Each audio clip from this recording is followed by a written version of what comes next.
Welcome to Alive in Conversation.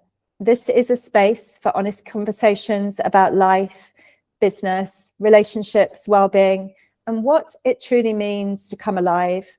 Together, we explore the moments that shape us, the challenges that transform us, and the wisdom that emerges when we stop striving to become someone else and return to who we truly are.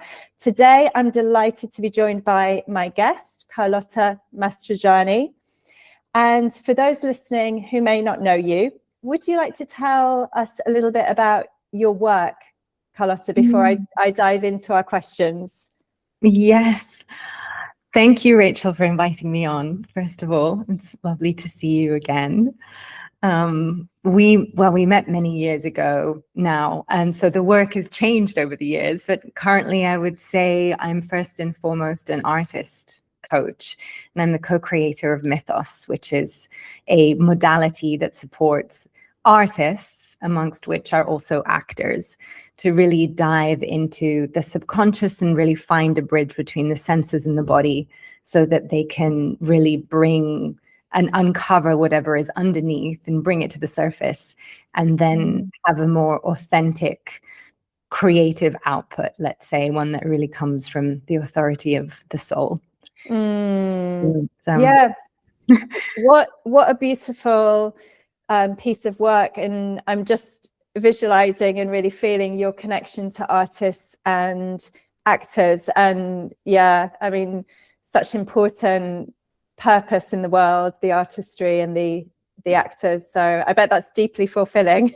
Yeah, I love it very much. I love working with artists, but of course it's a methodology that really works with anyone. You know, I think as humans, we're all creative and we all want to get into our bodies, as you know, and want to really lead from that grounded presence and charisma and magnetism. And I think that's what this work gives you. So I've got the perfect question at the end. Okay. And I'm really curious what comes through for our listeners. So my first question, Carlotta, is what are you no longer willing to tolerate in your life? Ooh, the first thing that comes to mind is half-truths. That was the first thing that came to mind, because I think half-truths can be even worse than lies in so many ways. So things that feel, especially when we're taking them from the outside, like when we're being given these truths or structures from the outside that don't really align with who we are, our most authentic truth. But they're given to us as face value, as, the absolute truth, but it's a lot of the time they're half truths, and we want to take them on. I think part of us wants to take them on, but then they don't always work for us. So, I think truth is a really difficult thing to put your finger on, if that makes sense. So it's important to always stay with one's own personal intuition. Yes. And I was just reflecting the way, or part of my own process and path to that journey from moving from the half-truths to feeling what's aligned. So we can use these words, aligned. And I think what really was useful for me was to check in with what was fitting me. Does this fit me? And I think that was new to me. That came from one of my own teachers. Does it fit you? And I think that can be quite a nice way to describe it as well. Yes, that's perfect, actually. Yeah, because it's truths that are given to us as absolute truths that are blanket truths, but actually, do they fit us specifically? Yeah. Great. And so my next question is, what has surprised you the most on your journey in your business? Oh my goodness. I don't know if it surprised me. There's many things that surprised me. I think maybe the first surprise was realizing that for many years, when I was in California, I worked maybe for 10 years as a healer and practitioner, essentially with a practice that worked with shamanic principles, tantric principles, for the purpose of healing. And it really surprised me that the more I went down that path, I sort of dug a hole for myself, and I didn't really want to be that thing anymore. So I sort of got into this current of what it's supposed to look like to be a healer, to be a practitioner, because I was a very staunch practitioner as well. And what surprised me, I suppose, is that I just really didn't want to be that anymore. And I realized that that wasn't who I was at all. And there was this deeper part of me that's actually was way more wild and irreverent and just, wants to have fun and live life and be embodied, whatever that looks like. So I actually have a much wider range of what it's acceptable for me to look like now, and what is acceptable for me to do or not do. And that's why I sort of love working with artists now, because it really allows me to play with the same modalities I was playing with before, but without the whole healer archetype over me. Yeah. So, yeah. I'm smiling because I've had a similar experience of late, and it's not to diminish anything that went before. Oh no, of course not.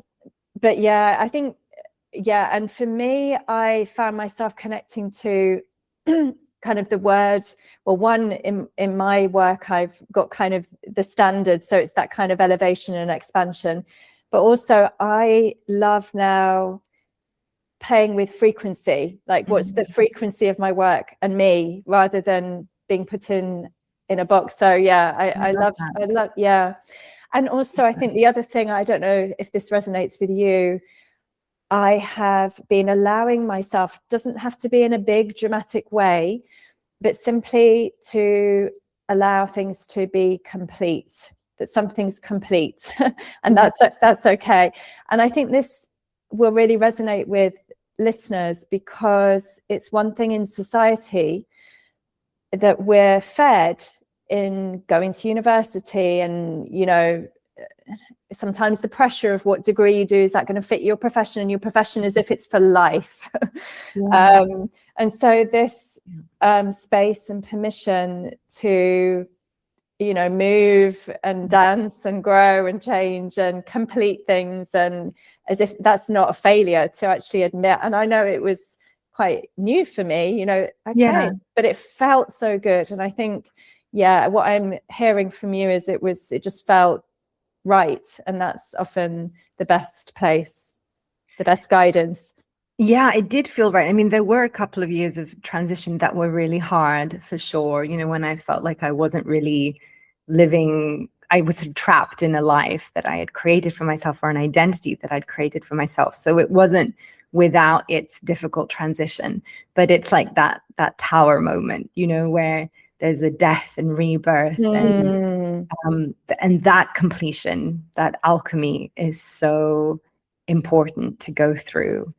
And I can thrive on that. I can thrive on it. It could still be painful, but in the end, it's what moved us, my family and I, from California to Florence. And it was a big move to come back to Italy, to my country, which I hadn't been here in 17 years. Wow. So it was a really big change. Yeah. Well, you look glowing, so it must be working.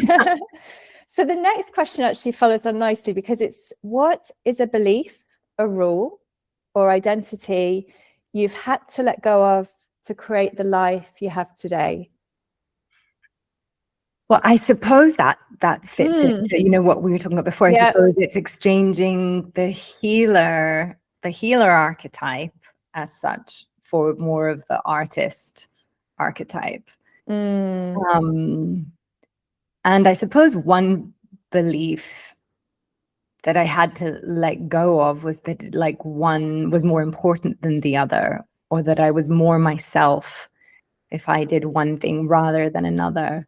Whereas now I try to hold everything in equal balance. I mean, we're all quite a paradox in life. And I think I've just come to love the paradox of who I am.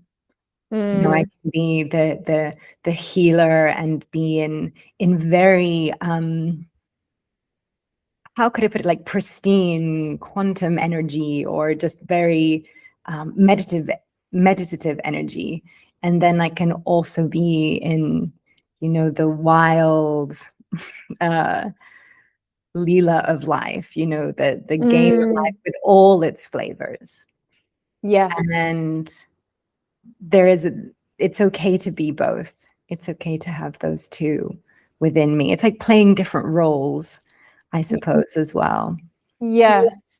And is this where your own methodology emerged? So you've got your co-creator of the Mythos. Is that a method? Is that something that kind of was birthed from this experience? Yes. I mean, it came together with, it's co-created with my teacher, Dominique Cyr, who's based in Santa Fe. And we've been working with this methodology both in America and now in Europe. And it was birthed from this idea that we wanted to bring something that was more embodied into the world. So it was like working with fire, you know, the concept of inner fire and creativity and life force energy, but to allow it to be in an embodied way, which when you're on stage, that's what it gives you in a sense. Or when you're in relationship to someone else, then you have this amazing opportunity, which you are if you're acting. I mean, obviously, if you're doing a monologue, you're still relating to you know, the audience in some way, but you're always relating to someone else on stage, always feeling your life force energy and someone else's and the resonance between you. And it's always a dance. So to be able to feel that influence and stay present and embodied as you're feeling that influence, and then process emotions through your body and then transmit them out again. So staying connected to your fire is actually a pretty wild practice. Yes. So I don't think we give actors enough credit for what they're able to do.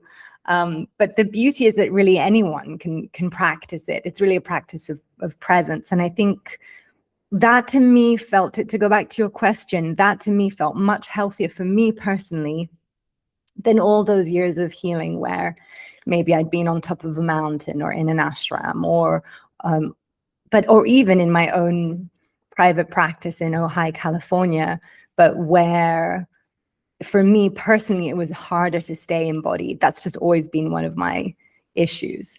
So yes, in a way, Mythos has healed me too. It gives me that opportunity to really stay embodied. And to this day, I have my acting teachers who are still telling me, nope, you've got to get into your body more, you know, because I'm still have my quantum feelers out and I'm still absorbing information from the field, which is what I'm used to doing. But the hardest part is really then grounding, being in your body and then being in relationship to someone else who has all of their own stuff going on and they're bringing all of their emotions.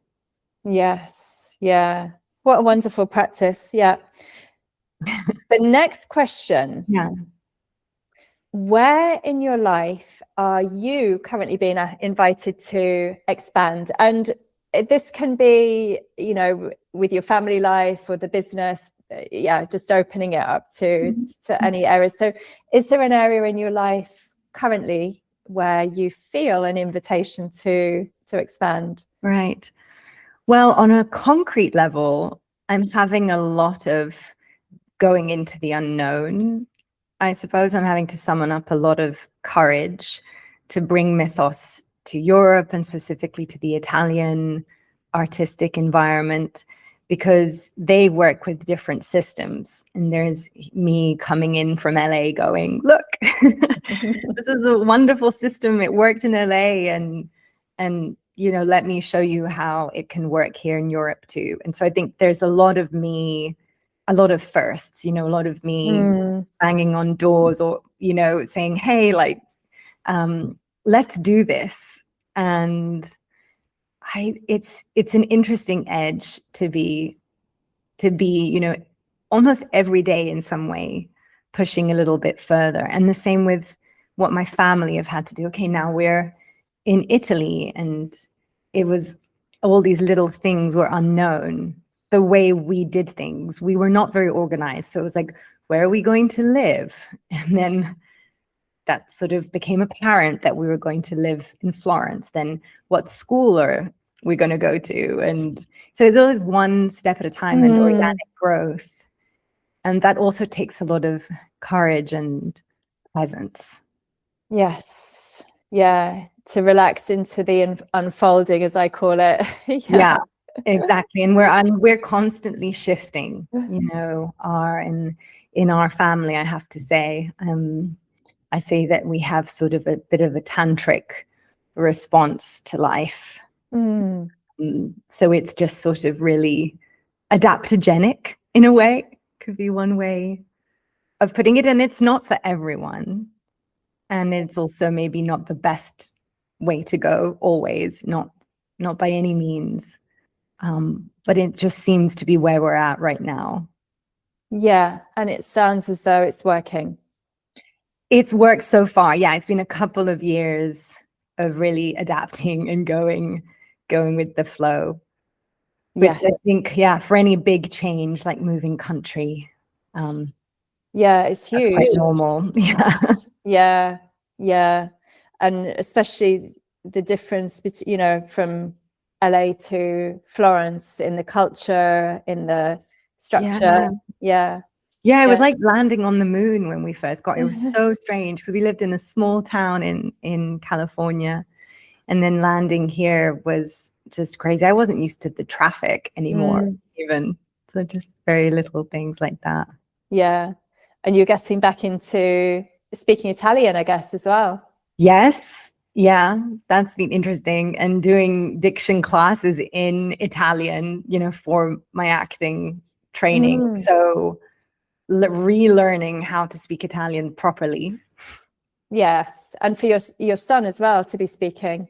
Yeah, he's learning slowly, but he's learning. Yeah. What an adventure. So if this is more for our listeners, that I like to ask this question for my guests. So if someone listening today is feeling stuck or disconnected or living beneath their potential, they can feel living beneath their potential, what would you want them to remember? That their fire, their inner fire and their life force energy is always unique as their thumbprint. So it's really irreplaceable. And we just get really disconnected from that fire. So many things can disconnect us from our basic soul fire. And sometimes we come in with some fragmentation. So to come back to meditation, to a practice of presence, whatever brings you back and allows that fire, that creative spark to grow.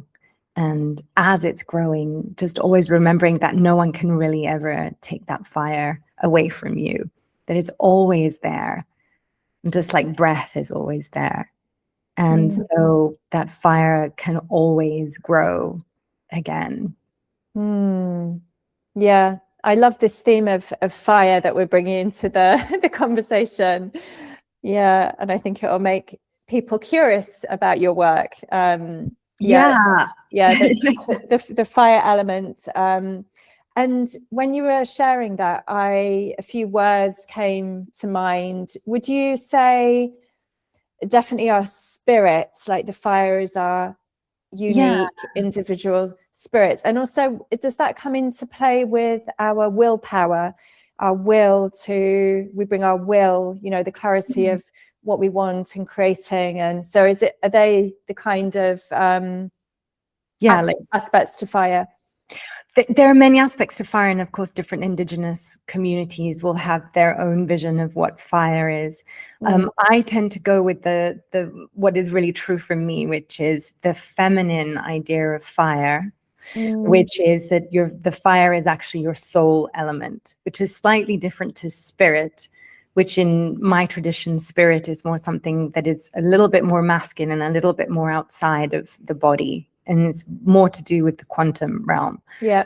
The soul fire is a little bit more feminine, to do with your sensuality, your sexuality, and therefore how you express your creative energy in the world.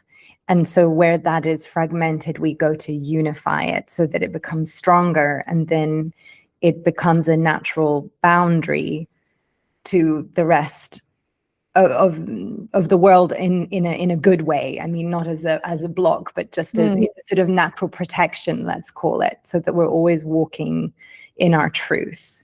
And that fire can really come alive with a lot of visualization and embodiment practice, that it's really your creative life force energy. Yes. It's good to just have a little flavor of that work. So our next question, actually, this is our final question, Carlotta, and I think it moves beautifully into what you were just sharing. So I love to share not only ideas and inspiration, but practices that help us embody what we're talking about. Is there an embodiment practice, a ritual, a reflection, or a way of relating to life that has supported you deeply and that you'd be willing to share with us today? Perhaps we could even experience it together before we close. Lovely. Yeah, so I work a lot with visualization and imagination as a way to turn on the body and the senses. And then once the senses are turned on, it's easier to see and to really understand the information that you're receiving, from your body, what your body and your soul are telling you, where they're asking you to go. But I love to bridge that gap with the senses. So I would always start with visualizing fire in the belly or in the womb space, if you're talking to women, and just really connect in and trust the power of your imagination, because really imagination really moves energy, and it can create very powerfully. So you can get really quiet with yourself and just really allow your body and your sit bones to feel held by the earth. And you can imagine that there's earth energy running from your feet all the way up your legs into your pelvic bowl. And you can allow that earth energy in. It's just a question of allowing, and let it be red, a red color, any red that suits you. It can be a deep red, a bright orangey red, but just allowing your body and your pelvic bowl especially to really feel held.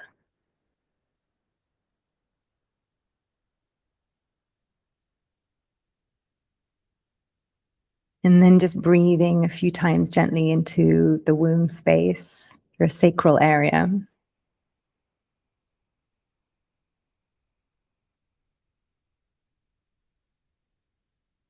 And in the middle of your sacral area, just with your mind's eye, with your imagination and your senses, you can go and meet your soul fire.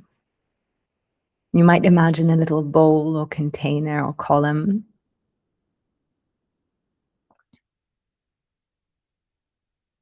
And on top of that container is your soul fire. And just take a few deep breaths here and feel into what that spark, that flame is telling you. Perhaps it's long, elongated. Perhaps it's short, wide. And it could be sparkling or buzzing, electric or smooth.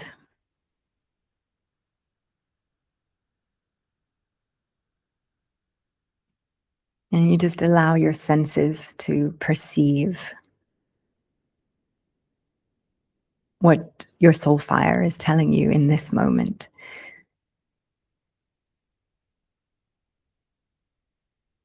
And if it's flickering or intermittent, you can play with the field a little bit. You might imagine that you're blowing some life force energy into the flame and see what it does. You might imagine yourself dancing with it and holding its hand. Or you might want to merge with it. Just really sit at the center of it and let it just move through your whole body.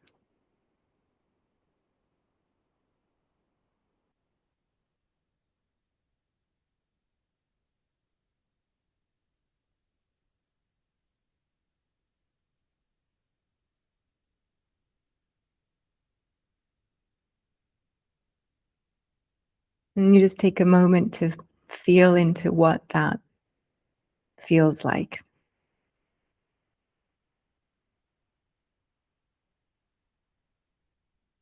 If it's nourishing or grounding, enlivening.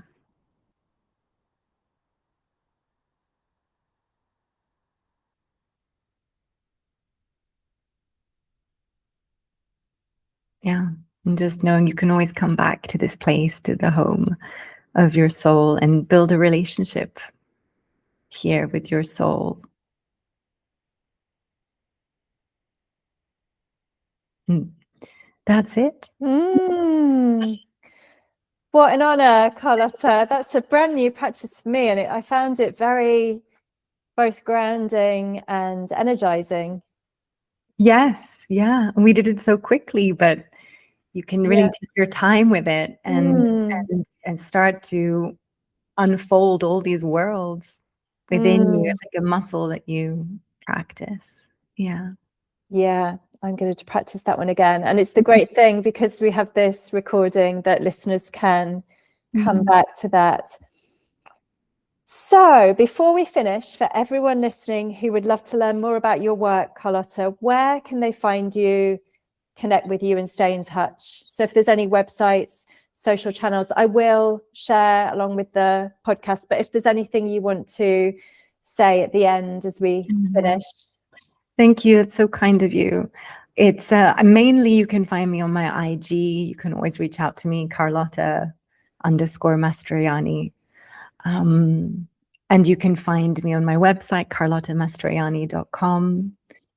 And please feel free to reach out with me with any questions. And I have 2 upcoming retreats in Tuscany. So depending on when this goes out, you might find them.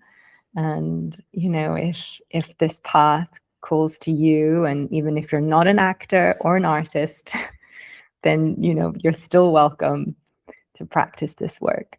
Oh, fantastic. And so if something in today's conversation resonated with you, we'd love to hear from you. Please share the episode, leave a review, and connect with us online. Until next time, stay curious, stay connected, and keep coming alive.